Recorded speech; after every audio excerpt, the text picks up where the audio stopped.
getting on. Sat by the fireside, pondering on. Picture book, pictures of your mama, taken by your papa a long time ago. Picture book of people with each other to prove they love each other a long time ago.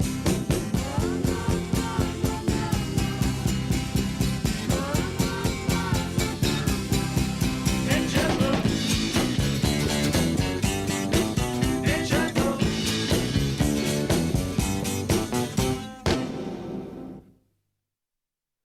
Gulfstream Park through the years as we are back at it with a still picture outside of that blue sky and those white puffy clouds. Not a whole lot doing outside shortly after 11 a.m. That is subject to change in about 45 minutes' time when that field for the first of 9 makes its way over. But a beautiful day. I mean, hard to argue with the live scenery from the ground floor. We always say it as Jason Blewett joins you here in our clubhouse studios. That last shot from the winner's circle, it's a hard place to get to, a spot everybody wants to be in, and we'll have 9 individual winners over the next few hours here as we kick off a new 4-day racing week. Good to have you, everybody, with us along for the ride on this Thursday edition of Gulfstream Park today. We will bring in the man downstairs, the one, the only, the mayor of Gulfstream Park, Ron Nicoletti. Like the sport coat, like the tie, my friend, and just like that, the 3 dark days, thing of the past. We've got a new 4-day week coming down the pipe. Yeah, we've got the fast and firm conditions today. We got a $100,000 jackpot guaranteed. A Rainbow Six on Sunday. You almost had it paid $61,000. Unbelievable. So if Kelsey's crossed, because she was the only, I had singled her and I needed, that was a tough head loss on I think my ticket was 86.40. Maybe you get 5,000 or 4,000 if she holds on, right? I would think it would be right around there, $4,000 or $5,000. So 61,000, and that horse, we both had, in the stake that sort of shook things up. We had a little further down on our ticket. Yeah, you were ahead of the curve with her. Yeah. You had liked her in her South Florida debut a few weeks ago, maybe a month and a half ago for Leo Gabriel Jr. So, yeah, that was a fun Sunday for sure. And as always, want to thank everybody for playing and coming along for the ride, which makes things even more exciting. But alas, we look ahead. I mean, that's just the nature of this game. You win the Derby, it's on to the Preakness and so on and so forth. And with that, we welcome back Golden Gate Fields into the mix and a bit of a different wagering menu as far as the 5-race lineup in tomorrow's 12% takeout Stronach 5, my friend, where we only have one race, in fact, Ronnie, in the mix from Gulfstream Park. Yeah, it's our final race of the afternoon, race number 9. So Golden Gate's back in, as you said, race number 2. So 3 from Laurel, 1 from Gulfstream, and Golden Gate's back in the field. And we've got, of course, that $100K mandatory, or I should say guaranteed, jackpot pool this afternoon in the Rainbow Six, $100,000, much like the Stronach 5. So that is a popular number, and we'll seed the pool. And on a 9-race card, kind of an early bird, as we say, Rainbow Six that begins, I should say. It's $100K Rainbow Six, and race number 4 will be the launching pad with the guaranteed pool this afternoon. And a lot of turf on the program, my friend. In fact, that is the battleground for the first race on the afternoon. And I like, although I did not single the current 2-to-1 favorite, this is a horse I had tweeted about last night. I like the 2 I Am the Boss. Not a single, and I want more than 2-to-1, maybe in the range of 4 or 5-to-1 when it's all said and done. But I do think that filly is very interesting, along with the David Fox train number 3, Missing Link, and the 4 Tantalizing Gal. It is just a race of unknowns, and those were the 3 that I preferred.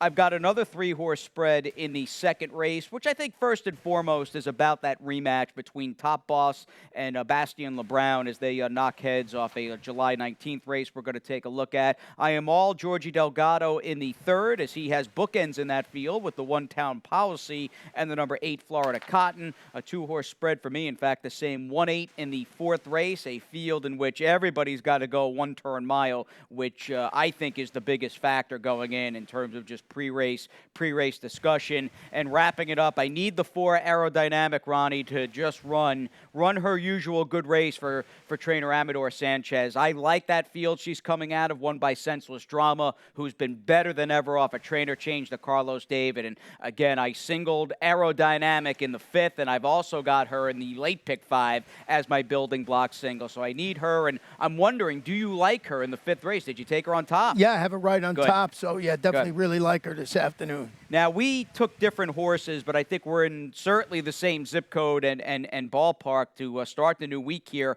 at 12:05 Eastern with the cast of 2-year-old filly, $40,000 to $35,000 maiden claimers. Off the bat, I came across the 2 I Am the Boss and looked up her pedigree because we know she's coming out of a monster race. And in fact, she's the first subject line, if you will, or bullet point in our scouting report because I'm going to go 2, 3, 4 to start the week here. And in looking at the race she's coming out of, I know it was a dirt race in the slop and she's on turf this afternoon. But I don't think, in this case, I think it's relevant to an extent just because the field she's exiting has been so live with a couple of next out winners. I am a huge Street Boss fan as far as turf production goes. I think he's one of the nation's top turf stallions when you're talking, say, 5 furlongs out to about a mile and a 16th. Turf sprint, turf miler. I love Street Boss. And I like the fact there is a full sister, in fact, by Street Boss, of course, who's 2 for 8 on the turf. The other interesting horse in the race, Ronnie, is the 3 Missing Link. You've got Hector Berrios, who had a banner Sunday here. In fact, probably one of the biggest days he's had in the States since moving here from his native Chile with 4 victories. She's got big speed. She's been an alert breaker, and she's out of a dam by Kitten's Joy, who won 1 race but did win on the turf. I think there's a lot to like. Again, a race that is dominated by complete turf unknowns. I think there's a lot to like with those inside posted fillies. Yeah, we'll show you a stat on the number 3 Missing Link 2-year-olds for David Forks going dirt to turf in maiden claiming conditions. He's 4 for 18, 22%, 50% in the money. 271 is the return of investment. That's where I went. Hector Berrios, as you mentioned, in the saddle. Had some interest in the inside horse, Patrick's Last, who's the daughter of Adios Charlie, making her career debut on the turf for Gilberto Zerpa. Was pretty solid with his freshman runners, not too much on the turf. And I Am all a Boss for all the reasons you mentioned, coming out of that race with Go Jojo Go winning the Desert Vixen in our next start. Yeah, you got Con Lima, who hit hard with the 73 buyer, ran pretty fast for Carlos David, and then you got Go Jojo Go. That is a good race on the Bosses coming out of maybe one of the deeper maiden fields I think we've had all year long here in South Florida for the 2-year-old fillies. Now, the second race, we'll stay with the 2-year-olds, yet we'll bring on the Colts and Geldings in this race as we jump over to the fast main track on a sunny Thursday here, August the 13th at Gulfstream. We got a 5.5 furlong dash over the main, and as I was saying with my early pick 5, I think the most important dialogue jumping off point is that July 19th rematch between Top Boss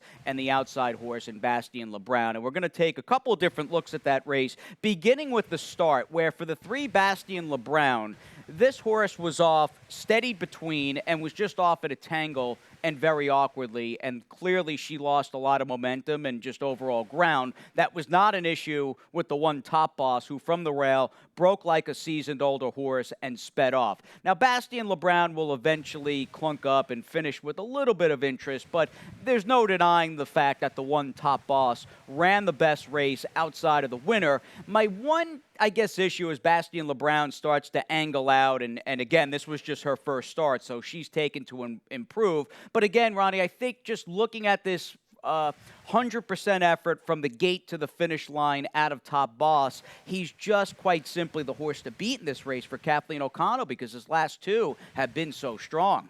Yeah, going to stretch out slightly to 5.5 furlongs after responding to a drop down in that race with the set to pace second from the rail. You saw it right there against those 50 maidens going 5.8. So logical thing. Bastien LeBrown would get blinkers this afternoon, and I got a stat on Victor LeBron with his 2-year-olds getting first-time blinkers on the dirt. He's 7 for 18, 39%, 56% of the money, and 477 is the return investment. So he knows when to put blinkers on these horses, and that horse you saw after that early trouble had to take the overland route, was really wide in that race. Yes, Barboza absolutely sending out the 8 Bastien LeBrown. It is funny, though, you talk about, or at least I do, trying to not get lost in a maze of stats. I had looked up that same stat, but I plugged in second-time starters, and he's just 1 for 9 with the blinkers added. But he's clearly done well with 2-year-olds, and that horse is absolutely dangerous. And I'm hoping, much like a Bastien LeBrown, who I think we both believe is going to improve, a colt by Outwork, by the way. I think the Mike Maker horse, the number 4, Can You Hear Me Now, is sitting on a forward move. Look, if he doesn't step forward, he's gonna have a long day here in the second. He just won't be a factor. But he too was just sluggish out of the gate and was completely outrun over a very sloppy track. Amid conditions, Ronnie, it was like a driving rainstorm. If you go back to that Mr. Tingles race where Tiger was second, we had looked at that replay here Sunday because we both like Tiger, and I had argued I didn't think Tiger handled the wet track. It was pouring outside, and I think, can you hear me now, second out for Mike Maker is going to improve this afternoon. I really do. Getting Edgar Zayas in the saddle this afternoon, a good catch by you in there. And then the other horse that you have in second, I have in second, you have in third, Captured Light is dropping to the 10 level today and stretching out to the mile, back-to-back fifth place finishes, sprinting against 25 maidens on the drop. You figure you grab a share. And Geometrico, by the way, the first Gulfstream starter here in the 2-year-old ranks, of course, but with California Chrome as the stallion. And I know his Hall of Fame career and a 2-time Horse of the Year, his career kind of went out with a whimper the day he was up the track behind Arrogate and the Pegasus. But boy, as he got older, he was a top 3-year-old. But the California Chrome, Ronnie, we saw as a 4- and 5-year-old. I mean, he was as good as any older horse, I think, over the last decade. Yeah, great to see him. We got to see him here at Gulfstream Park, which was fantastic. Yeah, obviously there was a lot of press and newsworthy moments with him against Arrogate leading into that inaugural Pegasus back in late January of 2017. Third race will stay on the main. We'll move on to this dated $8,000 claiming race for older horses, and it's for older runners that have not won a race since February 13th. I found, Ronnie, looking at this race, a lot of just overall sameness, and I had a tough time, if I'm being candid, separating the horses I thought were the biggest 4 contenders, in fact, the same 4 that we have boxed up. I walked away from this thing not loving my exacta, but liking the 2 Georgie Delgado trained horses and the 1 Town Policy, who clearly you prefer as well, over his stablemate in the 8 Florida Cotton. Here's the difference, though. Florida Cotton, of course, has not run in about a year's time, where Town Policy on the rail, I think he shows up off the claim for this barn, making his third start since late September of 2018. I think he fires his best effort since coming back off the layoff this afternoon. Well, he responded to the drop down in competition with that for the previous connections with that slow starting third place finish. MC El Jaramillo is certainly going to get this horse interested early. Like you said, we got the same 4. I split the Delgado horses with the 2 Sovereign Impact, who's free falling into this 8-dated claimer after stepping up off that claim by Armando de la Cerda, failing to earn that check, went 5th. So shaky call right there. All right, we'll take a little breather here on the broadcast with the first 3 down. We're chasing the rainbow with $100K in the pool after this.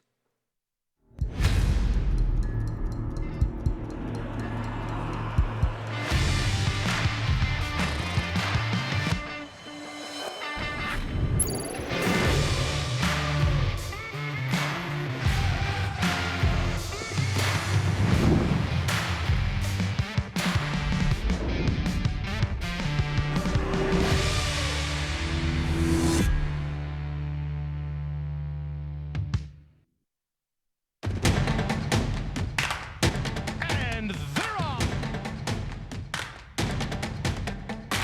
Second in the 2 path. Round by first inside. Race.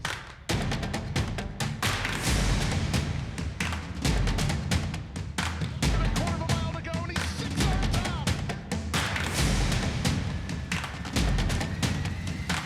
Last of the 12 as they roll into the backstretch.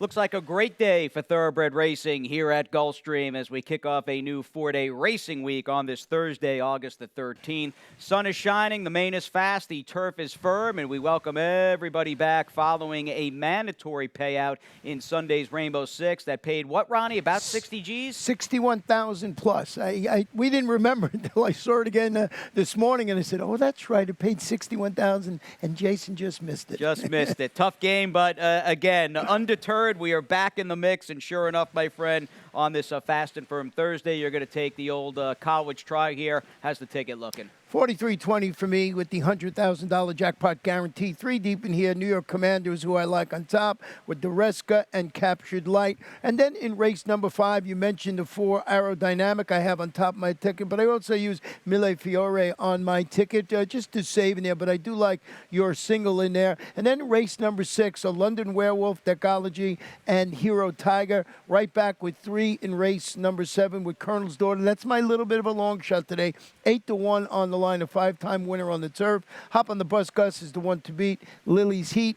2 deep in race number 8 with Rebeldi and Like You. And I ended it out. My best bet actually is the number 8 Kunal today, but I also use Keepsake Kitten. Yeah, they look like the 2 that are going to get top billing in the marquee, or at least on the marquee in that Thursday last. I'm with you with Kunal. I like that horse dropping in for the 12-5, and Keepsake Kitten was just good last time out for Safi, and of course has Edgar riding, looking for 2 consecutive wins. This race is funny because I think in terms of just the pecking order as we chase the Rainbow Six, or I should say I'm on the 5th race. Let me backtrack to the 4th here. These 9 race cards, they're relatively rare. I'm getting ready to talk about the 5th. This 4th race, as far as the pecking order and the overall narrative, I think you got to go into this trying to suss out who you think might be able to just handle this 1-turn mile. I think this is a big hurdle for this group as a whole. And although I didn't take your horse, Ronnie, the 1 New York Commander,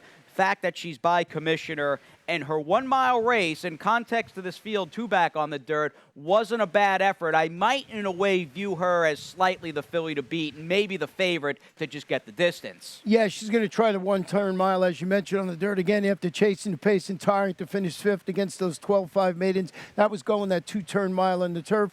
Sandra Mattier, just a little stat, 2 for 8 with horses going turf to dirt.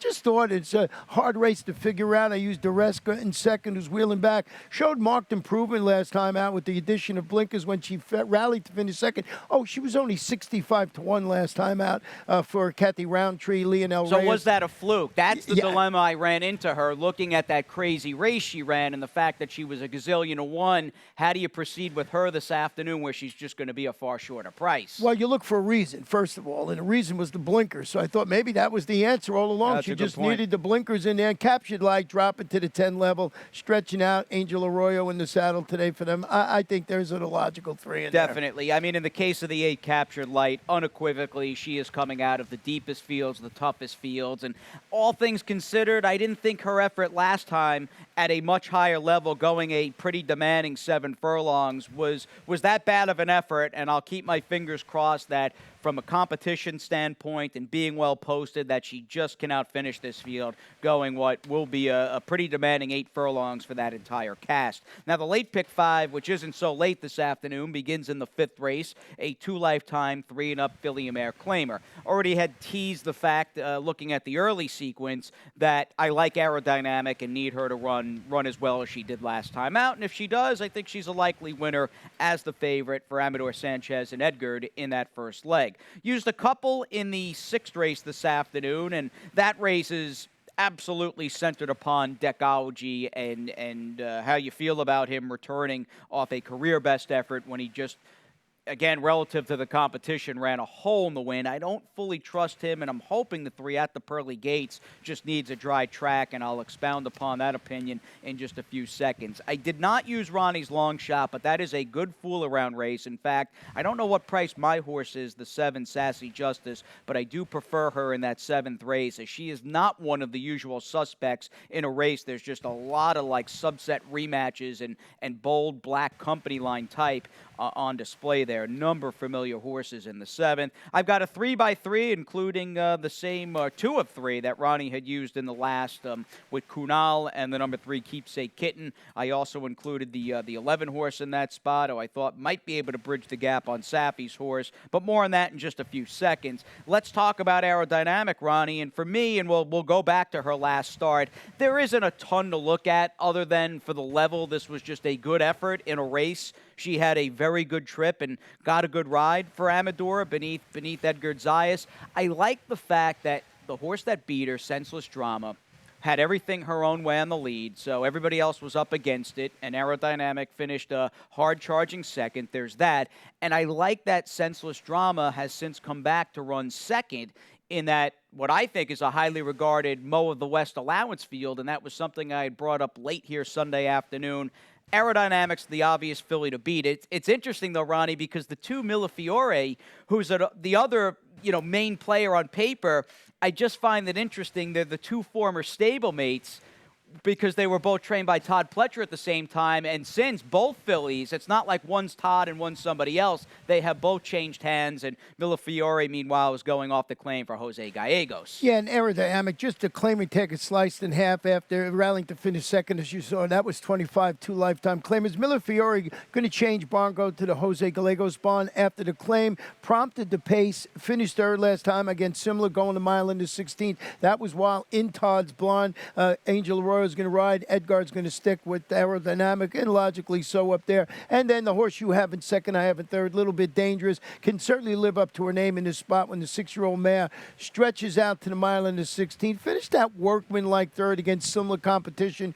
Going the mile on a good turf course. Why not? Her up running well in this spot. She ran well, ran fine, got a good ride, I thought, from Luca. You had liked Noble Maria because they're rematching in this race. She's the 12, Noble Maria. She doesn't have a great post. I thought in that race, July 12th, Noble Maria, hands down, ran the better race. But do you switch post this afternoon? Does that potentially help out? A little bit dangerous, and she's only making her third start since last August, so maybe she's set for a forward move. I agree with you there. Deckology, as we move on to the sixth race, and we volley back onto the main track, he is just the horse to beat. I mean, he got a big figure, and the first thing I thought of as we go back and look at his last start here on July 15th, after breaking from the rail and the way he just had that take no prisoner style and bottomed out the field, the first thing I thought of when I saw this running line from this particular performance was this had to have been a gold rail or a speed track.